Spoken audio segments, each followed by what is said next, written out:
Hey, folks, and welcome to Typology, the show on which we explore the mystery of the human personality and the great human adventure all through the lens of the Enneagram. My name is Anthony Skinner, your producer and co-host.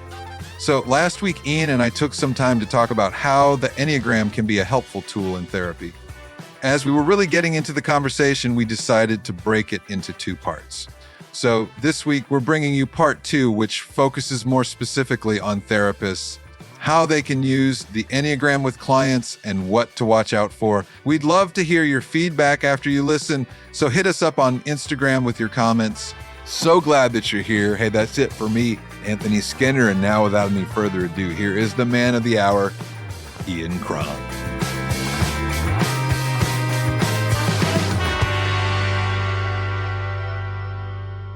Let's take a minute and turn the lens on the therapist. And how does knowing your own type as a therapist help with countertransference? Look at you throwing out the therapy words. Whoa. I did my research, man. Countertransference. Boom. I mean, God, it's been a long time since I've heard that phrase, but it's a good one. And we talked a lot about it in supervision when I was... Well, anyway, let's just try and define what countertransference is for a second. Countertransference, this may not be entirely eloquent, is the therapist's emotional, somatic, cognitive, and relational response to a client. And it's shaped by the therapist's own history, personality, patterns, and unresolved stuff, right? Yeah. Like, one of the reasons I'm throwing that out is because your type doesn't clock out when your session starts. No, you're absolutely right. Yeah. So here would be a classic example, right? Yeah. There is a type, and I won't tell you which one it is, that I have a difficult time with because of countertransference. That it brings up in me this response that is disproportionate in the moment. Like it's disproportionately emotionally charged. And when it comes up, I go, hello. And I have to say to them, this person is not my first grade teacher. Right. Yeah. This person is not the one who made me feel this way for the very first time. You know what I mean? Like, yeah. You just want to be really careful and just be aware. And every good therapist has been taught about countertransference, and they've been taught about how to stay in touch during a session. This is why therapy is like being a good therapist is hard.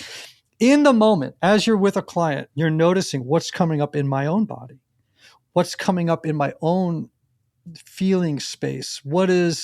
Am I agitated? Am I falling asleep? Why am I falling asleep? Wow, that's so good. Interesting. You're just, because, oftentimes when I've felt really sleepy with a client, it's not because they're boring. No, it's totally true. Yes, it could be I had a meatball hero at 12 o'clock and had the client at 12:30 in a hot room that doesn't have much air circulation. Yeah, that's that. But sometimes it's a defense against something that's coming up in me. Or it could be something passive aggressive on my part. And so again, you're just kind of being aware about two things happening. That's why at the end of the day, if you see 5 clients, man, coaching clients, all that stuff, or therapy clients, you should be really, really, really tired. Yeah. Your brain should hurt like you're trying to learn Swedish. Yeah. Right? Yeah. Right. Listening so carefully and trying so hard to find the words. Yeah. Because you're paying attention to so many things at the same time. And while doing it in a non-anxious way. Like you're just, okay. This is a clue. This is interesting. So, yeah, I mean, it seems to me that you don't leave your type at the door when you go into a session. So let me give you an example of this. You know me, Anthony, I'm a 4 on the Enneagram. I never saw a metaphor or a poetic turn of phrase that I didn't want to use. Right? Yeah. And I've gotten a lot of strokes in my life for writing books with poetic turns of phrase and just kind of like playing that gift out, telling sad or meaningful, poignant stories to really get at the heart, right? I'm great at that stuff. And that could be a gift. Where it's not good is if it's on autopilot and I'm just blabbering, right? So there are certain clients, like I got a client right now, a woman, I love her. She doesn't relate to that stuff at all, right? Like she's like highly analytical, very bottom line, get to the point. Don't, and so sometimes I'll quote in a moment of not thinking. I'll quote some heartbreaking line from a piece of poetry or something. And she'll look at me like, am I paying for this? Right. Like, it's like, that's funny. It just doesn't connect. And so like sometimes I have to leave my own interests at the door in service to the client. Now, I just have to pay attention. Like, if I'm with a client and they're very successful, and I think to myself, I start to compare me with them. I start to compare my inside with their outside, and I come up short. And I start to feel shame. It's like, oh, I'm just bringing my 4 right into the session. I think a lot, and this leads me to another question that I have, but it's helped me so much as a parent with my kids and them understanding each other relationally, just between my oldest and my middle. My oldest is a 6, my middle's a 7. And just, I remember early on, my 6, my son would want to have these long drawn out conversations with my 7, and she would just be panicking, and I would just tell her, hey, just, I would have a conversation with him on the side and one with her on the side. And I would tell him, look, go in and give her a defined amount of time that you want to talk for 10 minutes or whatever. And then for her, I'd do the same thing. Give him, a boundary for yourself. And I remember one time, this is back when they started driving, and he really wanted to have this conversation with her. And it was kind of really deep. And he needed to go there. And I prepped him. And then I told her, I was like, he really needs to talk to you. Why don't you just give him a certain amount of, time to talk. And so she goes, okay. So next thing I overheard her saying, hey, Juice, how about let's go get an ice cream?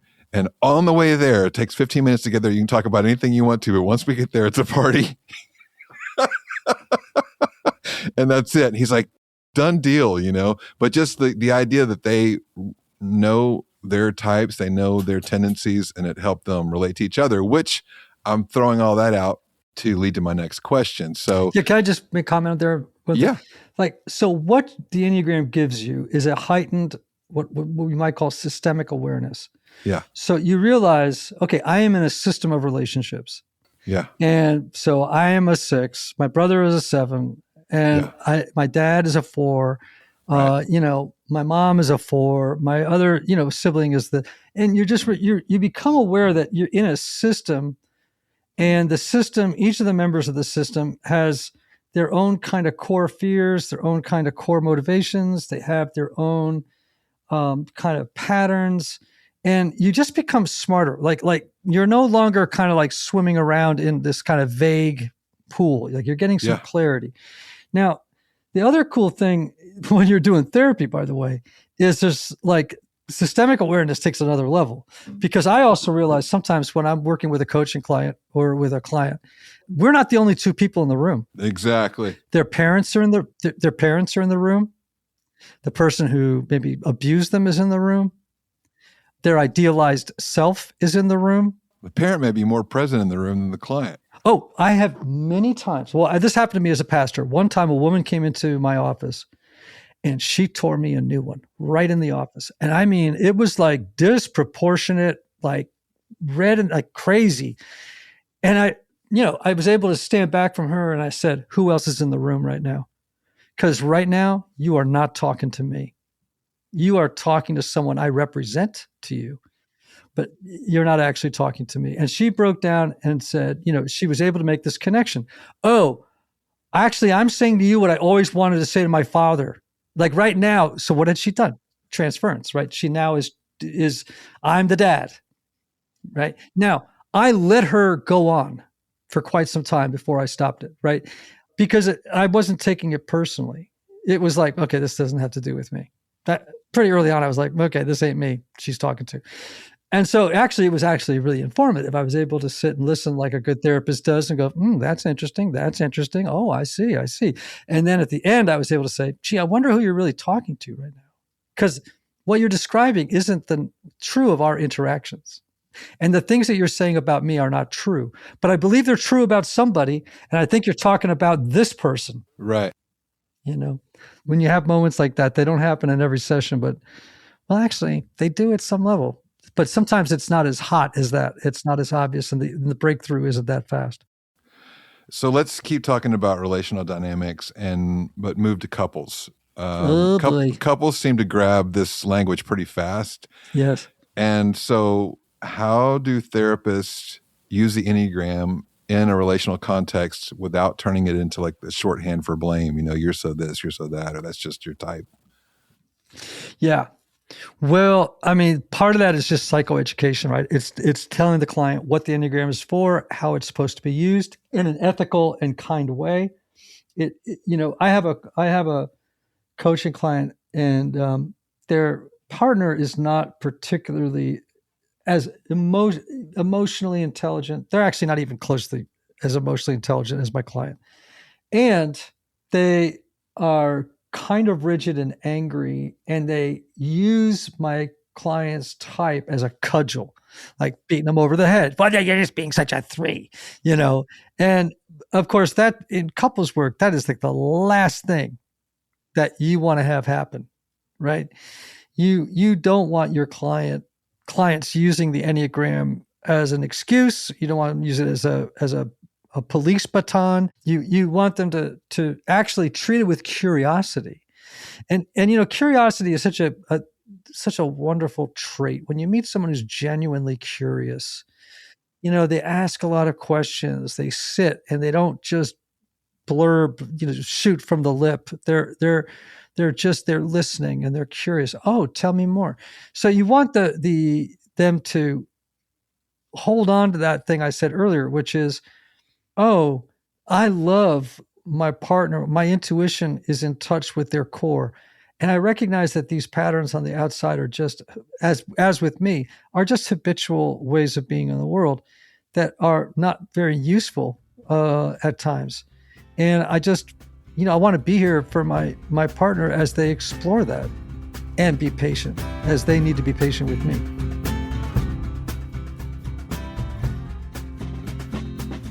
Hey, everybody.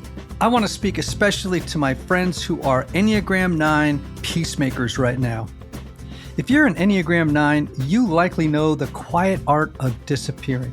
Not in a dramatic way, just subtly. You defer, you harmonize, you make space for everyone else. And somewhere along the way, your own longings, opinions, even your anger get tucked away in a drawer labeled later. And later rarely comes. So on March 17th at 7 p.m. Central, we're creating a sacred pause just for you. A 2-hour live gathering called Here I Am, Finding My Voice. This is a guided group experience specifically for Enneagram Type 9s who want to feel more awake to their own lives, more embodied, more present, more willing to say, gently but clearly, this is what I think, this is what I feel, this is what I want. And I'm honored to be leading it alongside Enneagram 9 and my dear friend, Seth Abrams, who is an Enneagram expert. Seth brings deep wisdom, lived experience, and a steady, grounded presence to this work. We'll be teaching together, holding space together, and walking with you together. Throughout our time, we'll offer short teachings, guided reflections, shared understanding, and honest conversation. Nothing forced, nothing performative, just a room, virtual, of course, but real, where you can practice showing up without disappearing. For 9s, finding your voice isn't about becoming someone else, right? It's about coming home to yourself. It's about remembering that your presence matters. Your energy matters. Your no matters. Your yes matters. So if you've been living at half volume, this is an invitation to gently turn the dial up. It's March 17th, 7 p.m. Central Time, 2 hours set apart just for Enneagram 9s. The cost is $97, which is far less than 2 hours of therapy, I might add. So to sign up or learn more, visit ianmorgancron.com/hereiam.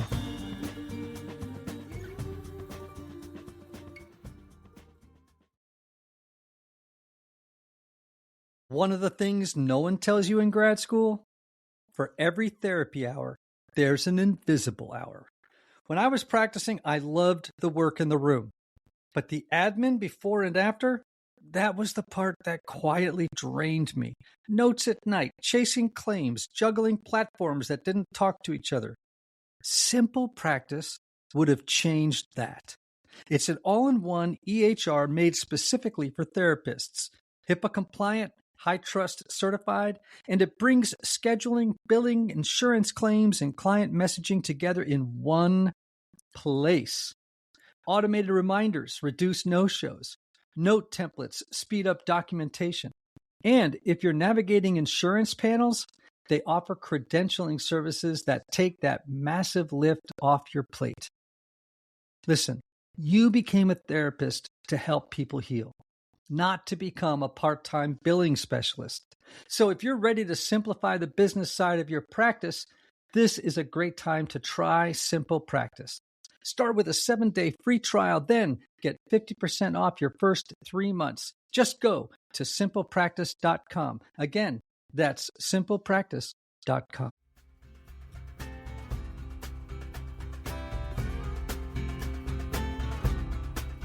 This episode is sponsored by BetterHelp. March brings us International Women's Day, and I find myself thinking about the women who have shaped my life. Women who carry so much with grace and often without applause. There's a particular kind of strength I've seen in women, the strength to show up again and again, to hold families together, to lead teams, to nurture friendships, to absorb life's stress and still make dinner. It's extraordinary when you stop and really look at it. And yet, that kind of strength can come at a cost. So this month feels like an invitation for women, and really all of us, to pause and ask, what am I carrying? What expectations am I living under? Where do I need support? Therapy can be a steady place to lay some of that down. BetterHelp Online Therapy connects you with licensed therapists in the U.S. You simply complete a short questionnaire and they match you with someone aligned with your needs and preferences. With over 30,000 therapists and more than 6 million people served globally, they've built a strong track record. And if you ever want a different match, you can switch at any time. Your emotional well-being matters. Find support and feel lighter in therapy. Sign up and get 10% off at betterhelp.com/typologypodcast. That's BetterHelp, HELP.com/typologypodcast.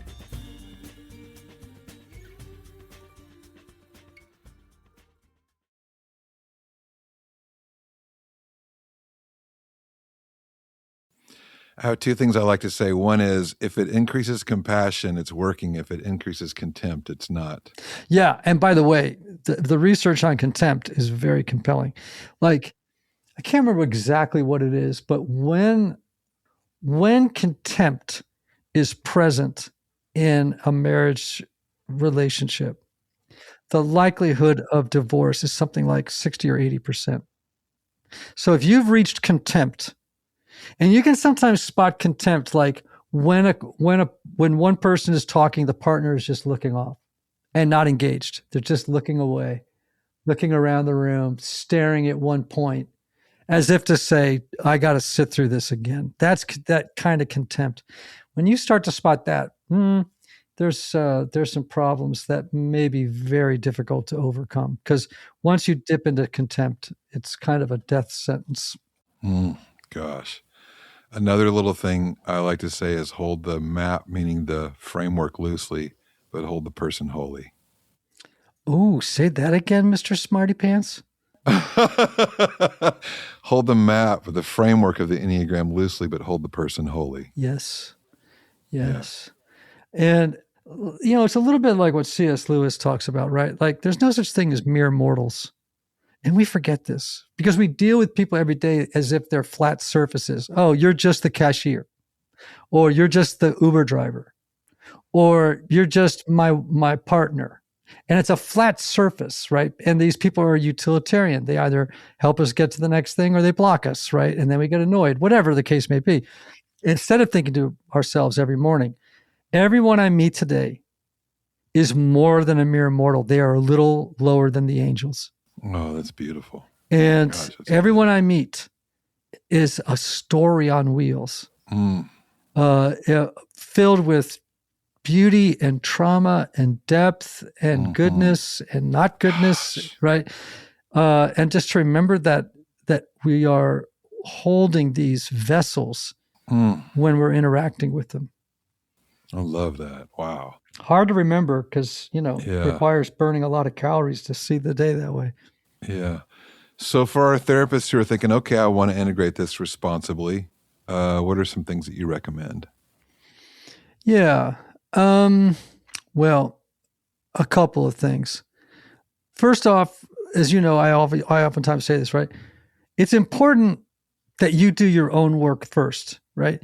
And therapists are as guilty of this as some other people. Like I have clients in the corporate world when I go out speaking and talking about the Enneagram as a map for understanding teams, for increasing effectiveness, for, improving efficiencies, conflict resolution, blah, blah, blah, staff retention, among many things. A leader, usually an assertive type, 3s and 8s are kind of notorious for this, sometimes 1s. They're like, hey, I really want to learn the Enneagram so I can fix my team. Mm-hmm. And I'll be like, the first thing you have to do is your own work. Because if you're not doing your own work and changing and modeling that for the people that are on your team, they will not take anything you say seriously. They will feel manipulated. Yeah. They will feel dominated. They will feel like you're boxing them. And you have to lead the way with doing your own work. So I say to therapists, start with your own work, right? Because also then you will also speak as a result of that work, you will speak to clients with empathy because you will have done your own work first. Mm-hmm. You will know how hard it is. You will also come into a session not asking someone to do something that you haven't had the courage to do yourself. That's good. I'd also say get good training. Mm-hmm. Like really, just because you read a book on the Enneagram and a couple of Substacks, I mean, that does not, like the Enneagram, this goes back to stuff we said 10 years ago. The Enneagram is easy to learn. It's hard to master. I have said this repeatedly. I worked with the Enneagram for years before I kind of woke up and went, oh, I think I really need it. I think I understand it now. I think I get it now. Wow. It took me years. Wow. And then, as I got more and more into the granular of it, I began to see how nuanced it is, how you have to be careful in certain situations, the whole thing. So do your own work, do training. If you can't do it through an organized program, then read every single book you can on it. Take notes, learn, grow, understand. And then thirdly, and we've already mentioned this, right? I would say use a good assessment, right? And honestly, I can't recommend anybody else's assessment more highly than my own, right? Mm-hmm. And so, people can learn about the assessment that we came up with, ianmorgancron.com. And, for therapists that want to buy multiples of it, we can do a discount on it. They build a client for the assessment, with their permission and knowledge, of course. And it's a really great place to start. And then, of course, if you have a client and they're not an assessment taker, or they are, and they're also a reader, have them read the road back to you. Just get it, or at the very least, read the chapter on their identified type, as a starting place. Read the first 2 or 3 chapters to understand the system, and then go to the chapter on your type first. Learn about it, right? Yeah. And then, obviously, down the road, I would strongly recommend you learn about all the other 8 types, just as a way to understand the world and to move through it more effectively. But I think that's a good place to start. Do your own work. Secondly, get really good training. And also, use a good assessment. Awesome. I'm glad that we got to have this conversation. And I'm really grateful, again, that the therapists out there that are listening have sent in these questions that sort of prompted us to have this episode. And I want to encourage you all to continue to send in your questions, whether you are a therapist or whether you're one of our many listeners. I mean, we love getting the feedback on these shows, or the kind of shows you want us to do, or guests you would like to have us to have on. What is maybe a closing thought you want to leave with any of our therapists listening to this episode, Ian? Yeah. I mean, listen, first of all, hats off to all therapists, right? Like, it is a hard job, and people have no idea about the amount of work that goes on behind the scenes outside of sessions for therapists. They don't realize or recognize just the years of hard academic study that they had to go through in order to sit in that chair. And so it's a hard job, but one that is incredibly rewarding if it is in fact your calling. And I'd also say that the Enneagram is a gift for therapists, right? And it's a gift because it helps us see people not as problems to solve, but as stories shaped by trauma, longing, fear, adaptation. And when we hold it that way, right, it can deepen the work without supplanting it, right? And I love that it's a tool for therapists and clients alike. That's good. So whether you're just starting to explore the Enneagram or you've been using it for years, we hope this episode has given you a little more language and some encouragement to keep going and keep doing the work. You want to end us with a closing thought, Ian? Yeah. So before we wrap, just a quick note for the therapists using the Enneagram or thinking about it. As you know, the goal of the Enneagram isn't to give clients another label, right? It's to give them a vernacular to describe their inner experience of the world. It gives them language to talk about what's been driving them. It can reduce shame, that language.